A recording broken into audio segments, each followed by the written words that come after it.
കൊല്ലം ജില്ലയിലെ ആദ്യ റോബോട്ടിക് ശസ്ത്രക്രിയ പൂർണ്ണ വിജയം. NS സഹകരണ ആശുപത്രിയിലാണ് കാൽമുട്ട് മാറ്റിവെക്കൽ ശസ്ത്രക്രിയ റോബോട്ട് ചെയ്തത്.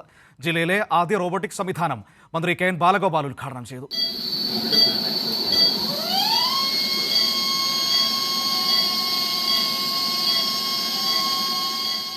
ഒന്നര മണിക്കൂറിൽ തീരേണ്ട ശസ്ത്രക്രിയ മനുഷ്യനിർമ്മിതമായ റോബോട്ട് 10 മിനിറ്റിൽ കൃത്യതയോടെ ചെയ്തു.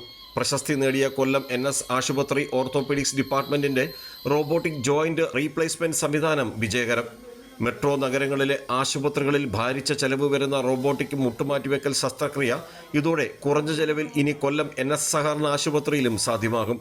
റോബോട്ടിൻ്റെ കൂടുതൽ മേന്മ എന്ന് പറയുന്നത് നമ്മുടെ വേദനരഹിതമായിട്ട് പേഷ്യൻറ്റിന് കൂടുതൽ ആക്യുറേറ്റായിട്ട് ശരിയാക്കാം എന്നുള്ളതാണ് റോബോട്ടിനെ സംബന്ധിച്ചുള്ള ഏറ്റവും അഡ്വാൻറ്റേജ്.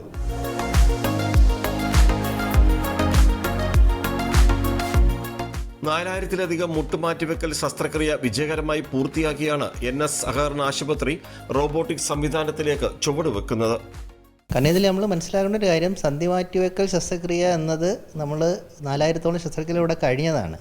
ആ ശസ്ത്രക്രിയ ഒരല്പം കൂടെ മികച്ചതാക്കാനാണ് നമ്മൾ റോബോട്ടിക് കൊണ്ട് ഉദ്ദേശിക്കുന്നത്. ശസ്ത്രക്രിയയ്ക്ക് ഓർത്തോപെഡിക്സ് വിഭാഗം ഡോക്ടർമാരായ G അഭിലാഷ്, C പ്രശോഭ്, ബിമലയകുമാർ, ഷാഹിദ് ലത്തീഫ് തുടങ്ങി 7ഓളം പേർ നേതൃത്വം നൽകി.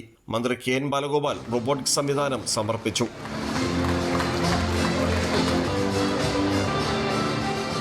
ആധുനിക വൈദ്യശാസ്ത്രം പുരോഗമനത്തിൻ്റെ പാതയിലാണ്. ഒപ്പം സ്വകാര്യ ആശുപത്രികൾക്ക് ഒപ്പമോ അല്ലെങ്കിൽ അതിനപ്പുറമോ ഒരു സഹകരണ ആശുപത്രിയുടെ കൂടി വിജയമാണ് ഈ റോബോട്ടിക് ശസ്ത്രക്രിയ. കൊല്ലം ജില്ലയിൽ ആദ്യമായി ഇന്നത് പൂർത്തീകരിച്ചു. വിജയകരമായിരുന്നു. ക്യാമറമാൻ അയ്യപ്പദേവനൊപ്പം രാജ്കുമാർ.